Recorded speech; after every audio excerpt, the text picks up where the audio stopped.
Jake Morrison stood by the big window of the space station, watching the stars. But tonight some stars were missing. Those missing lights used to be human worlds. Now they were nothing but dust and burning rock. The Xanthari had come 3 days ago. They arrived without warning with ships bigger than cities. They burned every human colony they could find. New Geneva was gone. Kepler Prime was gone. Earth's children, scattered across the galaxy, had been wiped out in a single day. Jake pressed his hand against the cold metal wall. The Meridian research station was small, hidden in the shadow of a dead moon. Maybe that was why they missed it. Maybe the Xanthari just didn't care about a tiny research post when they had bigger targets to destroy. "Commander Morrison?" A voice called from behind him. Jake turned to see Dr. Lisa Rodriguez walking toward him. Her face looked tired and her eyes were red from crying. She had been studying alien cultures for 10 years. She knew more about the Xanthari than almost anyone. "What is it, Doctor?" Jake asked. Lisa stopped beside him at the window. She looked out at the empty space where human worlds used to shine. "I've been reading their communications. The Xanthari think they've won." Jake felt anger rise in his chest, but he kept his voice calm. "What do you mean?" "They've done this before," Lisa said. "To other species. The pattern is always the same. They attack, destroy most of a civilization, then wait. They expect the survivors to mourn quietly, accept their fate, and eventually join the Xanthari Empire as servants. And do they? Accept it, I mean." Lisa nodded slowly. "Every time. The Karathi lasted 3 months before they surrendered. The Veltar held out for 6 months. The longest was the Ashkari Federation. They fought for almost 2 years, then gave up." Jake stared out at the darkness. Somewhere out there, other human stations and ships were hiding, just like Meridian. Small groups of survivors, scattered and afraid. The Xanthari probably thought humans would follow the same pattern as all the others. "They don't know us very well, do they?" Jake said. Lisa looked at him with surprise. "What do you mean?" Jake walked to the communication console in the center of the observation deck. His fingers moved across the controls, entering a code that very few humans knew. The screen flickered, then showed a star map. But this wasn't any ordinary map. Red dots appeared across the galaxy, dozens of them in places where no human settlements were supposed to exist. "Jake, what is this?" Lisa asked, staring at the display.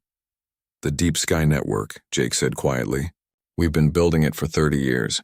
Hidden shipyards, automated factories, supply depots, all controlled by artificial intelligence, all waiting for the right signal." Lisa's eyes went wide. "How many people knew about this?" "Maybe 100, Jake said. Scientists, engineers, military planners. People who thought that someday humanity might face total war. They prepared for the worst." The communication system beeped. Jake pressed a button, and a hologram appeared above the console. It was Ben Carter, the station's chief engineer. His face was serious, but his eyes held something that looked like hope. "Commander, I've got good news and bad news," Ben said. "Give me the bad news first," Jake replied. "The bad news is that we've lost contact with 17 more human outposts since yesterday. The Xanthari are still hunting down survivors." Jake felt his heart sink. More lives lost, more voices that would never speak again. "And the good news?" Ben smiled for the first time in days. "The good news is that I've activated the first phase of the Deep Sky protocols. The hidden yards are coming online. Production has begun." Lisa looked confused. "Production of what?" "Ships," Jake said. "Weapons. Everything we need to make the Xanthari regret what they've done." The hologram flickered as Ben continued his report. "We've got Nightfall-class stealth ships rolling off the assembly lines in the Vega system. Heavy destroyers are being built in the Centauri yards. And Jake, you're not going to believe this, but the primary facility in the Orion sector is almost ready to start building the big ones." "How big?" Jake asked. "Dreadnought class. Ships that can crack a moon." Lisa sat down heavily in a nearby chair. "This is incredible. But how long will it take? How long before we have enough ships to fight back?" Jake looked at the star map again. The red dots were pulsing now, showing activity at each hidden location. Across the galaxy, machines were working, building, preparing for war. But it would take time. 3 months, Jake said. Maybe 4? The Xanthari think we're mourning in silence. We'll let them think that while we get ready.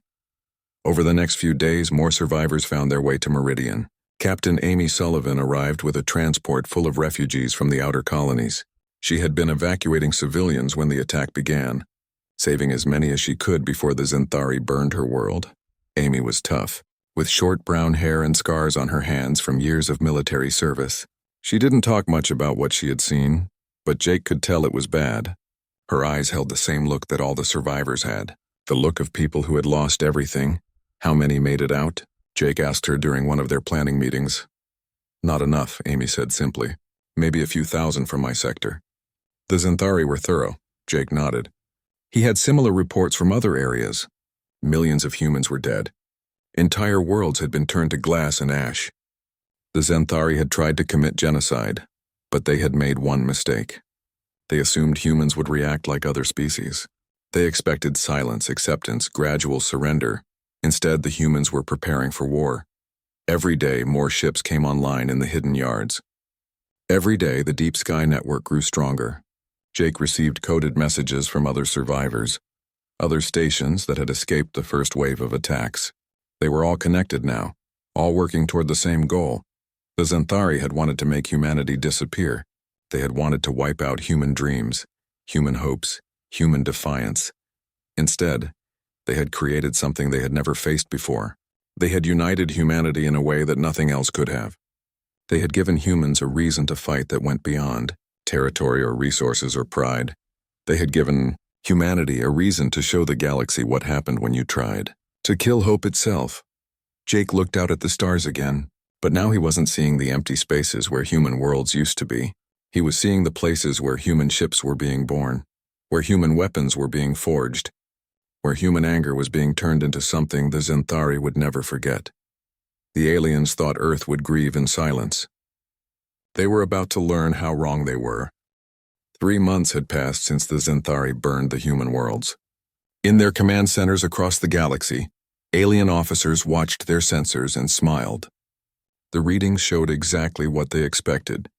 Empty space where human colonies used to be. Silence on all communication frequencies. No signs of organized resistance. Fleet Marshal Kithara stood in the central command chamber of his flagship, studying reports from across human space. The tall gray-skinned alien had commanded fleets for over 200 years. He had conquered 17 species and absorbed their territories into the Xanthari Empire. Humans were just the latest addition to his list of victories. Status report. Kithara ordered his intelligence officer. All human military installations have been destroyed, the officer replied. We have detected some small groups of survivors, but they appear to be scattered and disorganized. No coordinated military activity. Kithara nodded with satisfaction. It was always the same pattern. First came the shock of losing their homeworlds. Then came desperate attempts at resistance that always failed. Finally came acceptance and integration into the Empire. Have any of the survivor groups attempted to contact each other? Kithara asked. No, sir. Communication traffic has actually decreased over the past month. We believe they are entering the final stage of grief.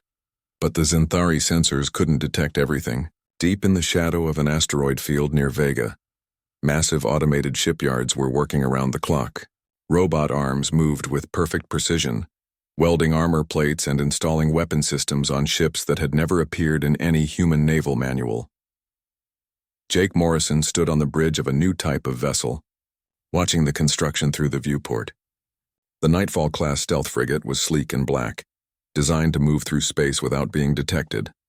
Its hull was made from materials that absorbed sensor sweeps, making it nearly invisible. How many are ready? Jake asked Ben Carter, who had become his chief of production. 50 Nightfall-class ships are completed, Ben replied, checking his tablet. Another 30 will be ready next week. The heavy destroyers are taking longer, but we should have the first squadron ready in 10 days. Jake nodded. It was impressive progress, but he knew it wasn't enough yet. The Xanthari fleet was huge, with thousands of ships spread across their empire. Humanity needed more than stealth frigates and destroyers to win this war. What about the primary facility? Jake asked. Ben's eyes lit up. That's the best news. The Orion shipyard is ahead of schedule. They've started building the dreadnoughts. Meanwhile, on the other side of the galaxy, Captain Amy Sullivan was leading a different kind of mission. Her transport ship moved carefully through the ruins of the Kepler system, searching for survivors that might still be hiding in the wreckage. Amy had become the unofficial leader of the civilian evacuation effort. While Jake and Ben focused on building ships, she focused on saving lives. Every person they rescued was one more human who might live to see the Xanthari pay for their crimes. Contact on the surface of Kepler Prime, her communications officer reported. It's weak, but definitely human. Amy felt her heart jump. Kepler Prime had been one of the first worlds to burn. The Xanthari had turned most of the planet into molten glass. She hadn't expected to find anyone alive there. Take us down, she ordered. The transport descended through the poisoned atmosphere toward the source of the signal. When they landed, Amy led a team in protective suits to investigate. What they found was a small underground shelter that had somehow survived the bombardment. Inside were 12 people, including 3 children. They had been living on emergency supplies for 3 months, not knowing if rescue would ever come. When Amy opened the shelter door, a woman named Carol Jenkins fell to her knees and cried.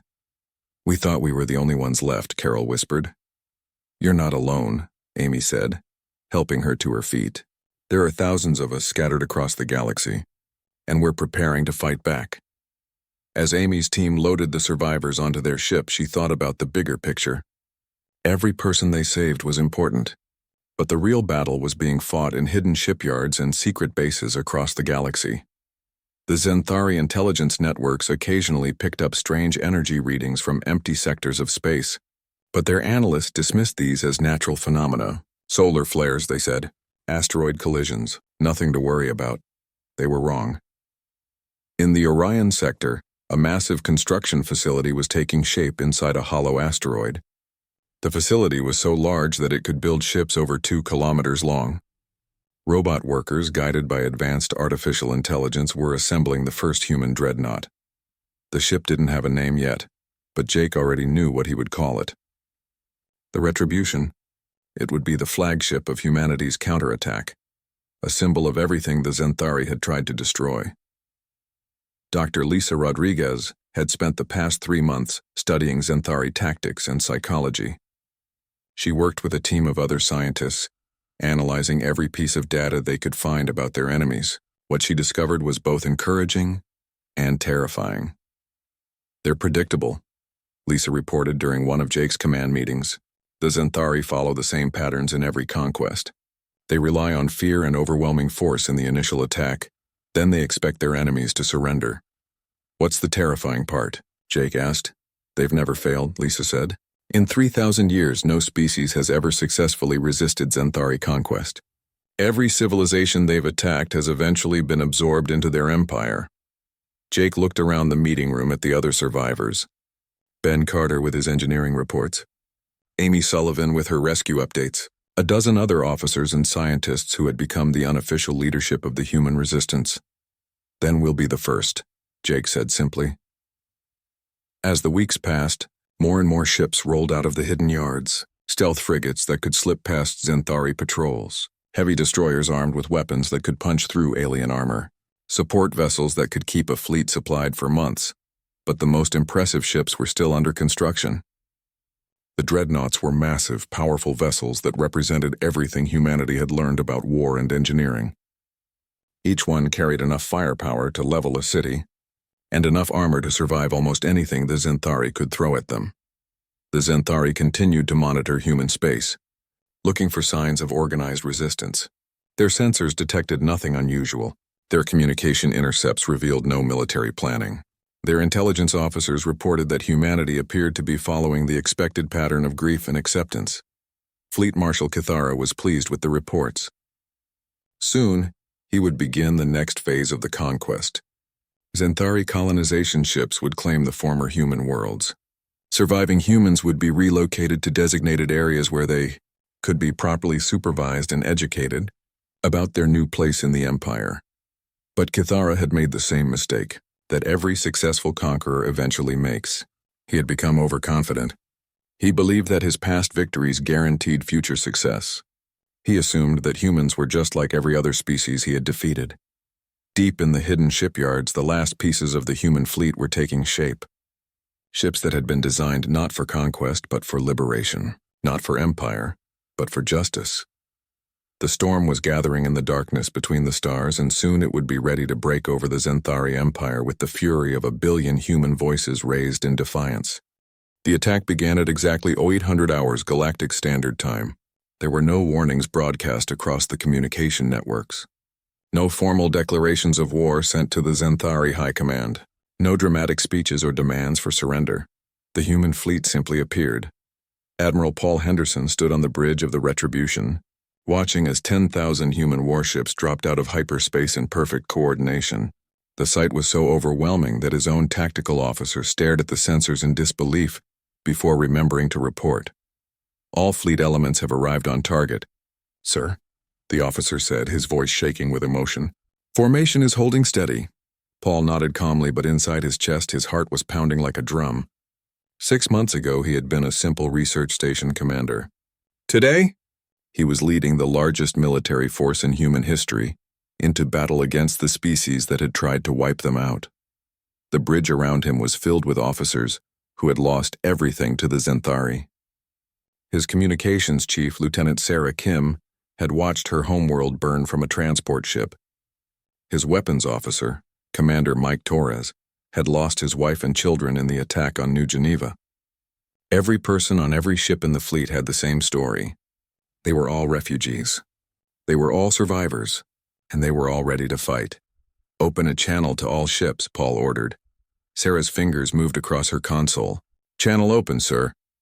Paul looked out at the vast array of human vessels spreading across space around him. Nightfall-class stealth frigates hung like black daggers against the stars. Thunderstorm-class destroyers bristled with weapons that could crack a moon, and in the center of it all, the dreadnoughts floated like moving cities, their armor gleaming under the light of distant suns. This is Admiral Henderson to all fleet units, Paul said into his microphone. Today we make them pay for what they did to our worlds. Today we show the galaxy what happens when you try to silence the human voice. Today we bring our lost home. Across the fleet, 10,000 crews heard his words and felt the same fire burning in their chests. They had been building toward this moment for months, training and preparing and dreaming of revenge. On the carrier New Horizon, Colonel Maria Santos climbed into the cockpit of her fighter. Around her, the flight deck was alive with activity as hundreds of pilots prepared for launch. Maria had flown combat missions before, but nothing like this, nothing with this much at stake. She thought about her daughter, Elena, who had been visiting Earth when the Zenthari attack began. Elena would have been 8 years old now if she had lived. Maria whispered her daughter's name as she powered up her fighter's engines. Phoenix Squadron. Ready for launch, Maria reported. Launch when ready.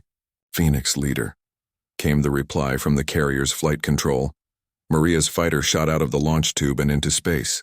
Behind her came wave after wave of human fighters, each one piloted by someone who had lost family, friends, or entire worlds to Zenthari hatred. The Zenthari fleet was caught completely off guard. Fleet Marshal Kithara was reviewing colonization reports when alarms began screaming throughout his flagship. His officers rushed to their stations, calling out readings that seemed impossible. Sir, we're detecting massive hyperspace signatures throughout the sector, his sensor officer reported. Hundreds of ships, maybe thousands. Human ships? Kithara asked, though he already knew the answer. Yes, sir. All human designs, but many types we've never seen before. Kithara stared at the tactical display as red dots representing enemy vessels filled the screen. The human fleet was enormous, far larger than any force his intelligence reports had suggested was possible. How did we miss this? He demanded. His intelligence chief, a nervous alien with too many eyes, scrambled through his reports. Sir, all our monitoring showed no signs of organized military production. No large-scale communication between survivor groups. No fleet movements. Then where did these ships come from? Kithara roared. On the bridge of the Retribution, Jake Morrison stood beside Admiral Henderson, watching the tactical display show Zenthari ships scrambling to respond to the human attack. Jake had been promoted to Strategic Operations Commander, responsible for coordinating the complex battle plan they had spent months developing.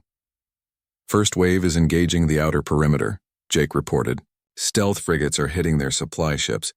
Heavy destroyers are targeting their command vessels. The battle unfolded exactly as the humans had planned.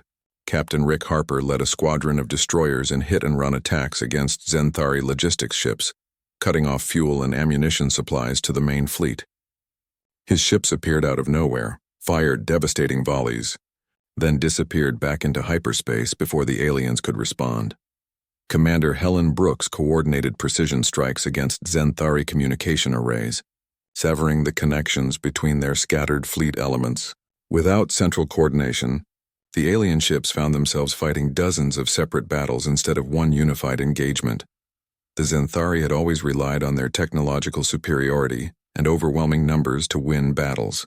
They used formal attack formations and predictable tactics that had worked against every other species they had conquered. But humans fought differently. They were unpredictable, adaptable, and willing to take risks that no rational military commander would consider. Where other species had tried to match Xanthari technology, humans used speed and surprise. Where others had fought defensive battles, humans attacked everywhere at once. Fleet Marshal Kithara watched his carefully organized fleet fall apart under the human assault. His ships were being destroyed faster than he could count, and his commanders were reporting losses that seemed impossible. "Sir, the humans are using some kind of new weapon technology," his tactical officer reported. "Their energy weapons are penetrating our shields as if they weren't there." Kithara studied the battle recordings on his screen. The human weapons did seem more powerful than previous intelligence had suggested, but that wasn't the real problem. The real problem was that the humans were fighting like they had nothing left to lose. Because they didn't. Every human pilot who dove their fighter into a Xanthari cruiser knew that their homeworld was already gone. Every human gunner who stayed at their station while their ship was falling apart around them knew that their family was already dead. They weren't fighting for territory or resources or political advantage. They were fighting for the right to exist. On the surface of the nearby planet Proxima 7th, Xanthari ground forces watched the battle raging in orbit above them. They had been preparing to establish a new colony on the world that had once been home to 3 million humans. Now they watched their fleet being torn apart by an enemy that was supposed to have been defeated months ago. Lieutenant Colonel Alex Turner led the first wave of human landing craft down to the planet's surface. His Marines had been training for this moment since the day their own worlds burned. They hit the ground running, their weapons firing before their boots touched alien soil. The Xanthari ground troops had never faced human infantry before. They expected the formal, predictable combat styles they had encountered with other species. Instead, they found themselves fighting soldiers who moved like ghosts, struck like lightning, and never stopped coming no matter how many fell. Alex led his troops through the ruins of New Portland, the human city that had been destroyed in the initial attack. The buildings were still standing, but they were empty, lifeless monuments to the people who had once lived there. "Remember what they took from us," Alex called to his Marines as they advanced through the streets. "Remember why we're here." The Xanthari defense line crumbled within hours. Alien soldiers who had conquered a dozen worlds found themselves retreating from human troops who fought with a fury they had never encountered. In space above the planet, Admiral Henderson watched the tactical display show Xanthari ships fleeing in all directions. The alien fleet was broken, scattered, no longer a coherent fighting force. "Sir, we're receiving surrender signals from multiple Xanthari vessels," his communications officer reported. Paul looked out at the wreckage floating in space around them. Twisted metal that had once been enemy ships. Debris fields where Xanthari stations had been destroyed. The price of trying to genocide humanity. "Acknowledge their surrender," Paul ordered, "but continue the advance. We're not stopping until every Xanthari military installation in this sector is neutralized." The battle for Proxima 7 became the turning point of the war. What the Xanthari had intended as a demonstration of their continued power instead became their greatest defeat. News of the human victory spread across the galaxy faster than light itself, carried by traders and diplomats who could hardly believe what they were reporting. The species that was supposed to have been destroyed had not only survived, but had returned stronger than ever. The human sky had appeared over Xanthari space, and nothing would ever be the same again. The news of the defeat at Proxima 7 reached the Xanthari High Council like a shockwave. For the first time in their 3,000-year history, a Xanthari fleet had been completely destroyed by what they considered a primitive species. Fleet Marshal Kithara stood in chains before the council, his gray skin even paler than usual. The massive chamber was filled with the most powerful Xanthari in the galaxy, their black eyes fixed on him with cold anger. "Explain to us how an entire battle fleet was destroyed by a species we eliminated months ago," Council Leader Vorthak demanded, his voice echoing through the chamber. Kithara raised his head, trying to maintain some dignity despite his situation. "The humans had hidden shipyards, automated facilities that we never detected, They built a fleet in secret while we believed them to be mourning their losses. And you never suspected this was possible? No, Council Leader. No species has ever recovered from the level of destruction we inflicted on the humans. Every previous conquest followed the same pattern. Initial resistance, then acceptance, then integration.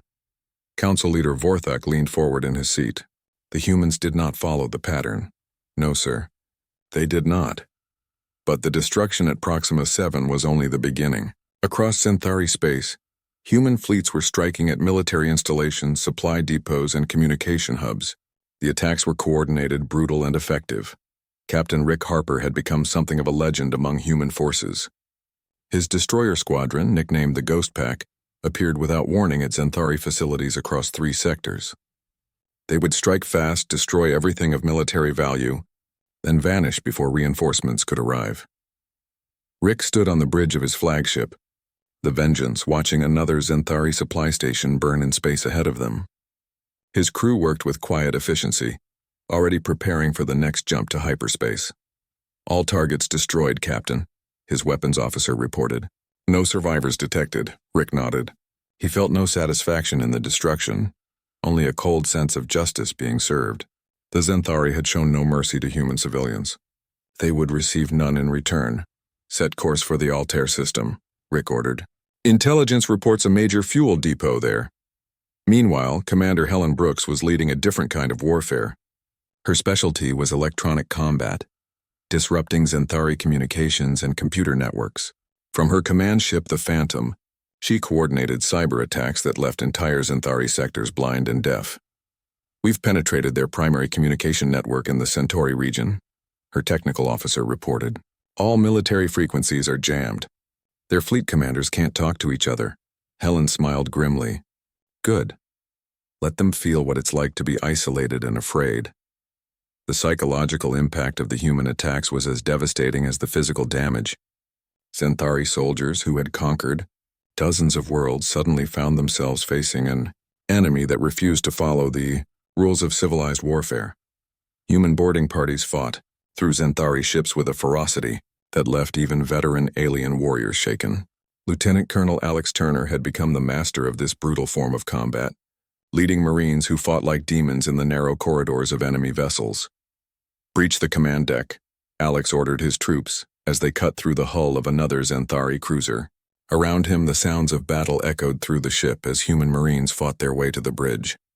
The Centauri crew they encountered had expected formal combat, the kind of structured warfare that most species practiced.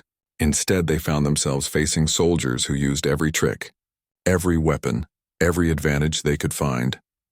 Alex kicked open the door to the bridge and found the Centauri captain cowering behind his command chair. The alien was tall and gray-skinned, with the proud bearing that all Centauri officers were trained to display. But now his black eyes were wide with terror. Please, the captain said in broken English. We surrender. We yield according to the galactic conventions of war. Alex looked at him for a long moment, remembering the images of burning human worlds that he had seen in intelligence reports. Did you offer those conventions to the civilians on New Geneva? He asked quietly. The Centauri captain said nothing. Secure the ship, Alex ordered his Marines. Take all survivors into custody. The pattern repeated across the galaxy. Human forces showed no mercy to military targets, but they treated prisoners according to proper protocols. It was a distinction that many Centauri found confusing. They had expected humans to seek simple revenge, to kill every alien they encountered. Instead, the humans were fighting a war with clear objectives and strict rules. They wanted to destroy the Centauri military machine, not commit genocide in return. Dr. Lisa Rodriguez had established her headquarters on a captured Centauri station, where she worked with defectors from the alien military. Many Centauri soldiers, horrified by what their empire had done to humanity, were providing intelligence about fleet movements and strategic installations. The primary shipyard at Rigel is their largest military production facility, reported Commander Zethol, a former Centauri naval officer who had joined the human cause. If you could destroy it, their ability to replace losses would be severely reduced. Lisa studied the intelligence reports spread across her desk. Zethel had provided detailed blueprints of the facility, including security measures and defensive positions. How many workers are stationed there? Lisa asked. Approximately 50,000, including civilian contractors and their families. Lisa frowned. The humans had been careful to avoid civilian casualties, but this facility was a legitimate military target. Are there evacuation procedures? Yes, the facility can be evacuated in 6 hours if given proper warning.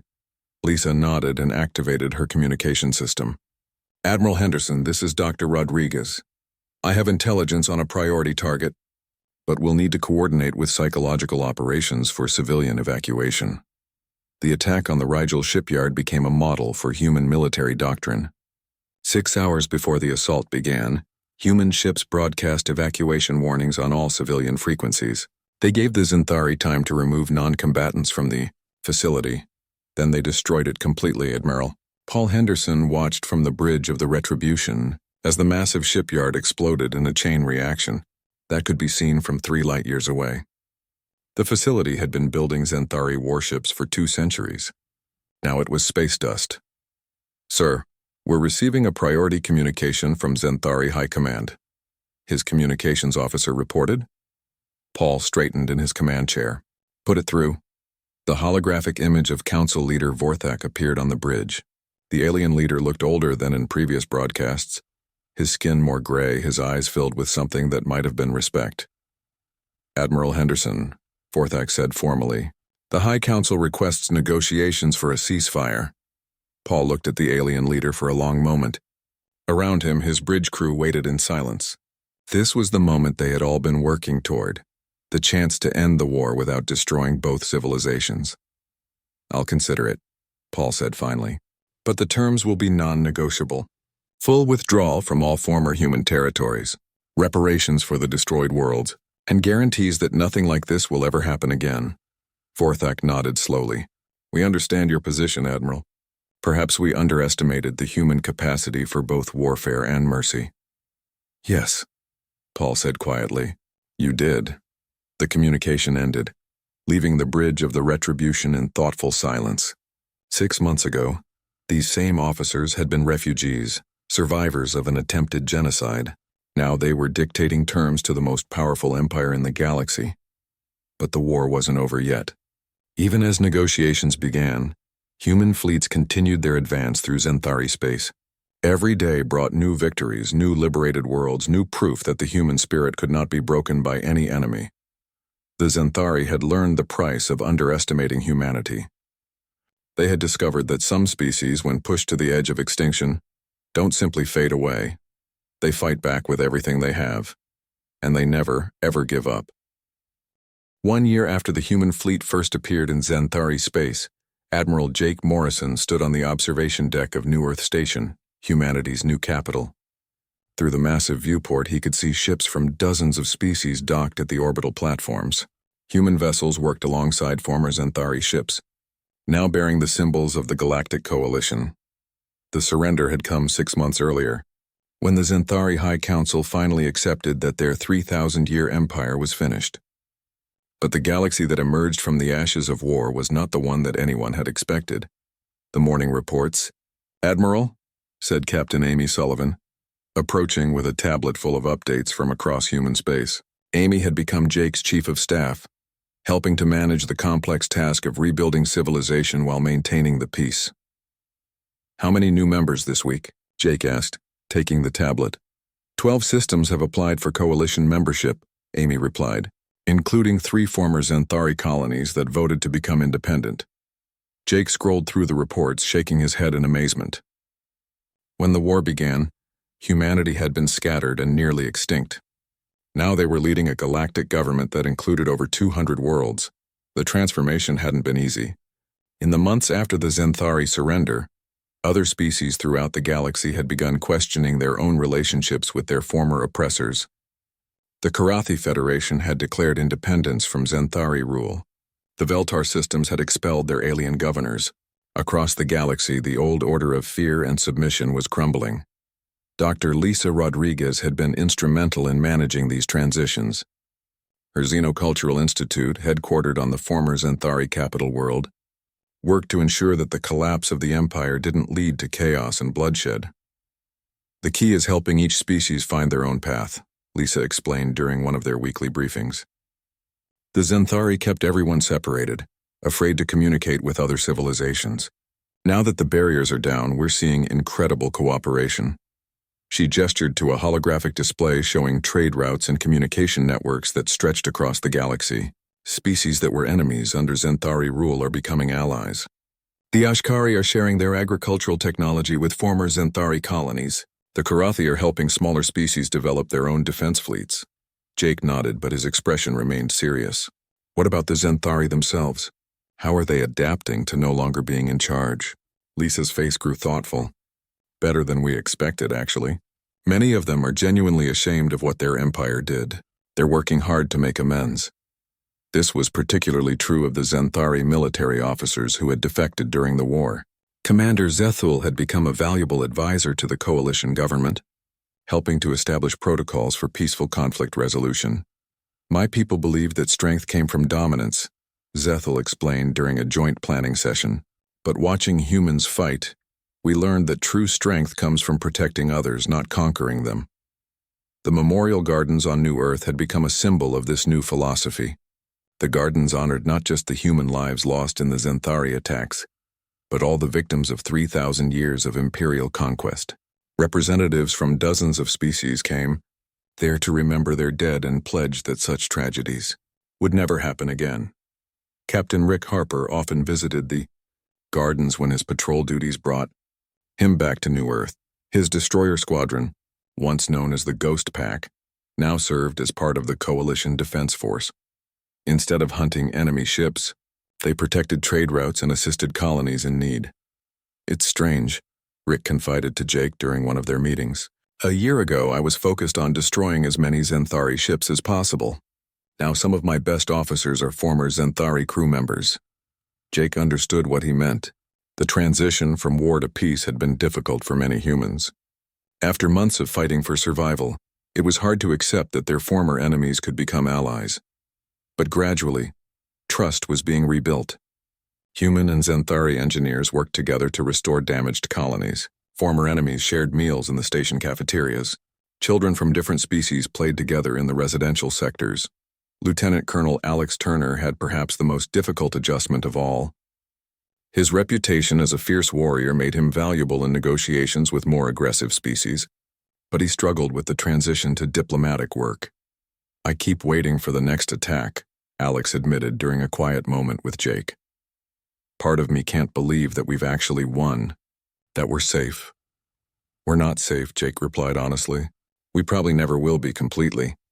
But we're stronger now than we were before the war. And more importantly, we're not alone. This was the key difference between the old galaxy and the new one. Under Zenthari rule, each species had been isolated, kept weak and dependent on the Empire for protection. The coalition worked on the opposite principle: shared strength, mutual support, and collective defense. The coalition defense force included ships and crews from over 30 species. Human stealth technology was combined with Karathi shield generators and Ashkari sensor systems.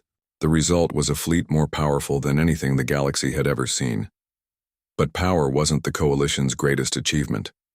The real victory was in what Dr. Rodriguez called the networks of trust that now connected species across the galaxy. Commander Helen Brooks had played a crucial role in establishing these networks. Her expertise in communication systems had been vital in creating the quantum communication grid that allowed instant contact between coalition worlds. Information travels faster than ships now, Helen explained to a group of visiting diplomats. If any member world is threatened, help can be coordinated within minutes instead of weeks. The Zenthari had controlled their empire by keeping information secret, by preventing their subjects from talking to each other. The coalition did the opposite, making information free and communication easy. This openness had produced unexpected benefits. Scientific discoveries were shared instantly across the galaxy. Art and culture flowed freely between worlds. Trade relationships developed that would have been impossible under the old system. Admiral Paul Henderson, now serving as the coalition's military commander, often marveled at the changes. "A year ago we were refugees hiding in the shadows," he said during a ceremony honoring the war's veterans. "Today we're helping to build something that our children's children will be proud of." The ceremony was held on Proxima 7th, the world where the first great human victory had taken place. But instead of celebrating destruction, the event honored the rebuilding that had followed. The planet's cities had been restored, and its population now included humans, reformed Xanthari, and refugees from a dozen other worlds. As the ceremony concluded, Jake walked through the rebuilt streets of New Portland, thinking about how far they had all come. The buildings around him looked similar to the ones that had been destroyed, but they represented something entirely different. They represented hope. The old galaxy had been built on fear, the fear of conquest, the fear of extinction, the fear of standing up to oppression. The new galaxy was built on something much stronger, the belief that different species could work together, that conflicts could be resolved without genocide, that the future could be better than the past. Jake paused at a small memorial that marked the spot where human Marines had first landed during the liberation of Proxima 7th. The inscription was simple but powerful. They expected silence. We gave them thunder. But thunder, Jake reflected, was just the beginning. Thunder announced the storm, but it was the rain that followed that brought new life to the world. The human sky had appeared when the galaxy most needed it, bringing not just vengeance for the dead, but hope for the living. And in that hope, all the species of the galaxy had found something they hadn't known they were looking for, a chance to build a future together. The war was over. The real work was just beginning, and for the first time in 3,000 years, the galaxy was ready to grow towards something better, something peaceful, something that honored the dreams of all its children. The stars themselves seemed brighter now, shining down on worlds where different species worked and lived and built together. Where once there had been the silence of fear, now there was the sound of cooperation, of laughter, of a billion voices raised not in anger but in hope. The human sky had not just appeared to bring war. It had appeared to light the way toward peace.